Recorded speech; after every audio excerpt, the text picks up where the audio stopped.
J'ai un crédit de 828 avec Equifax et de 783 avec TransUnion. Et la vérité, c'est que je tente aucunement d'avoir un bon crédit. Même que je l'avoue, je suis pas fier, mais ça m'arrive de payer ma carte de crédit en retard. Et oui, ça affecte ma cote de crédit. Mais tout de même, 828 et 783 de crédit, sans optimiser, sans y penser constamment, et avec parfois des erreurs, je trouve ça quand même excellent. Alors pourquoi tout le monde capote autant avec la cote de crédit? Comment faire pour en avoir une bonne? Et surtout, si t'as ruiné ton crédit, comment le reconstruire et ce, le plus rapidement possible. En passant, moi c'est Michael Wolf, si tu apprécies ce genre de contenu, abonne-toi, c'est gratuit. Et si t'as pas encore pris le temps de liker la vidéo, ben go puisque c'est la première étape pour améliorer ton crédit. Bon, c'est peut-être pas la première étape, mais like donc quand même, ça m'aide beaucoup. Un gros merci. Ta cote de crédit, à première vue, c'est simplement un chiffre. Un chiffre entre 300 et 900. 300, c'est catastrophique. 900, c'est parfait, mais comme on va le voir, c'est pratiquement inutile de se rendre jusqu'à là. Et ce chiffre est calculé par des compagnies du style de Equifax et TransUnion. Et il répond à une seule question. Est-ce qu'on peut lui faire confiance avec de l'argent? C'est tout. Si tu te demandes où est-ce que tu te situes selon ton crédit, disons que 800 et plus, c'est excellent. 740 à 799, c'est très bon. 680 à 739, c'est bon. 600 à 679, c'est moyen. Et en bas de 600, c'est problématique. On va changer ça, là. Mais voici la réalité. Entre 750 et 900, ça change pratiquement rien. T'as pas un bonus magique parce que t'as 850 au lieu de 780. Là. Dans les deux cas, les banques vont te regarder et se dire « Ok, lui, il est fiable. » Point final. Et c'est là que ça devient intéressant parce que ta cote de crédit, elle te sert à plusieurs choses. Avoir une hypothèque, avoir une carte de crédit, avoir un prêt auto, ça peut te servir pour louer un appartement. Mais pas juste à ça, là. Ça sert surtout à déterminer combien ça va te coûter pour qu'on te prête de l'argent. Puisque plus la banque prend de risques avec toi, ben plus elle va te charger cher. Exemple concret, deux personnes, même salaire, même maison, même vie. La seule différence, leur cote de crédit. La personne A a 750 et plus. Elle décide d'emprunter à la banque et elle obtient, disons, un taux d'intérêt d'à peu près 5%. La personne B décide également d'emprunter, mais elle a juste 600 de cote. Elle obtient donc un taux plus cher, disons de 9%. Donc au final, ça peut coûter à la personne B des milliers de dollars de différence sur le long terme. Juste pour un chiffre. Mais c'est ça l'affaire, c'est pas juste un chiffre. C'est une preuve qu'on peut te faire confiance avec de l'argent. Mais tout de même, faut pas virer fou avec ça. La majorité des gens pensent « Je dois avoir la meilleure cote possible ». Non, tu dois juste être dans la zone fiable. C'est un peu comme un examen au secondaire, là, que tu aies 75% ou 95%, dans les deux, tu vas passer puis te rendre au secondaire 4 par la suite. Là. Et là, on arrive à la partie importante. Comment augmenter sa cote? Simplement, rapidement et efficacement. Ben oui, comme mon e-book.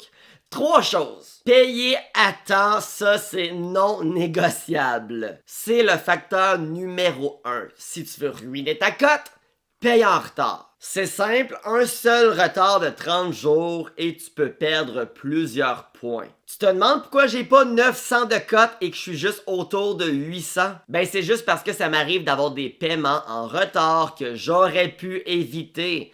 C'est tout. Alors fais pas ce que je fais ce que je dis, paye ta carte. Donc tu veux au minimum payer le minimum à temps. Idéalement, faire le paiement au complet. Et si tu veux faire mieux que moi, là, mais des paiements automatiques. Là, je le vois, tu vas me le demander, le Mick, pourquoi tu mets pas des paiements automatiques sur ta carte de crédit? Et c'est une excellente question auquel j'ai aucune réponse valide. Excepté que j'aime aller voir mes dépenses avant de payer ma carte.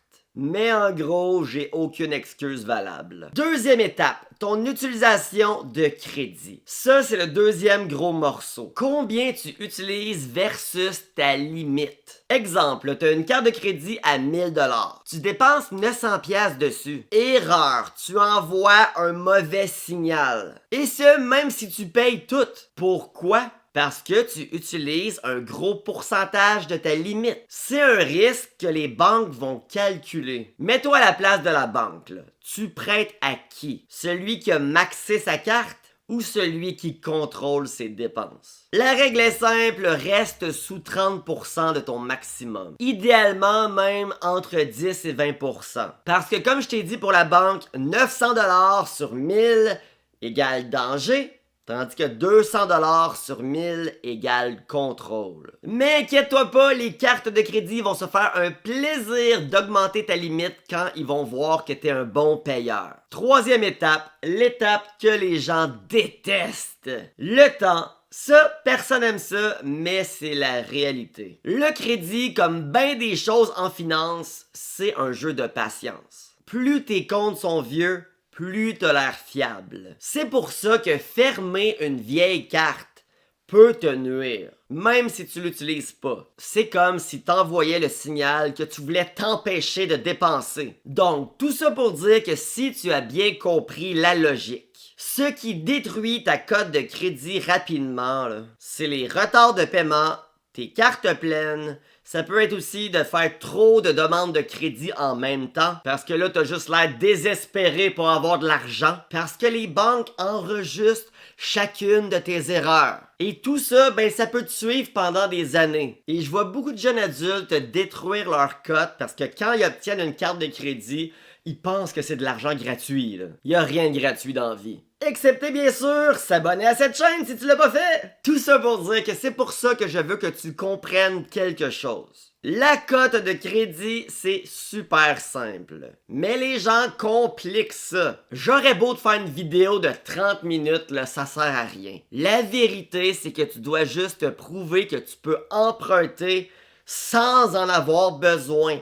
Et oui, je le sais, ça peut paraître ironique, mais c'est ça le jeu. T'as juste à l'utiliser un peu, donc intelligemment, rembourser à temps, puis répéter pour prouver que t'es fiable. Et encore, et encore, et encore. Mais quoi faire si t'as ruiné ton crédit? Ben bonne nouvelle, c'est pas permanent. Et devine quoi? C'est les 3 mêmes étapes. Prends-toi une carte de crédit, utilise-la un peu, 10 à 20%, et paye tout à temps. Et tu répètes. Et si tu fais ça, tu peux t'attendre à quoi comme résultat réaliste? Ben en 3 mois, ça va commencer à bouger. En 6 mois, tu vas voir une amélioration claire. Et en 12 mois, ben tu peux être de retour sur le marché des gens qui ont un crédit qui a de l'allure. Mais tu dois faire tes preuves intelligemment. Il n'y a pas de magie, c'est juste de la discipline et de la constance. Mais dans un monde idéal, là, ne ruinez pas votre crédit. Ne vous mettez pas dans cette situation-là. Et non, t'as pas besoin d'un crédit parfait. Que t'aies 888 ou 777, dans les deux cas, tu vas obtenir les mêmes avantages. T'as juste besoin d'un crédit stable, prévisible et contrôlé. Parce qu'au final, la cote de crédit, c'est juste ta réputation financière. Et la bonne nouvelle, c'est toi qui la contrôle. Merci d'avoir écouté la vidéo jusqu'ici. J'espère que tu as liké pour monter ma cote de crédit sur YouTube. Si tu veux, écris-moi en commentaire c'est quoi ta cote actuelle et c'est quoi ton objectif de cote. Je lis et tente de répondre à pratiquement tous les commentaires. Et si tu n'as jamais lu mon e-book Investir simplement, rapidement et efficacement, toutes les informations sont dans la description. Et sur ce, je vous souhaite à tous et toutes une excellente fin de journée.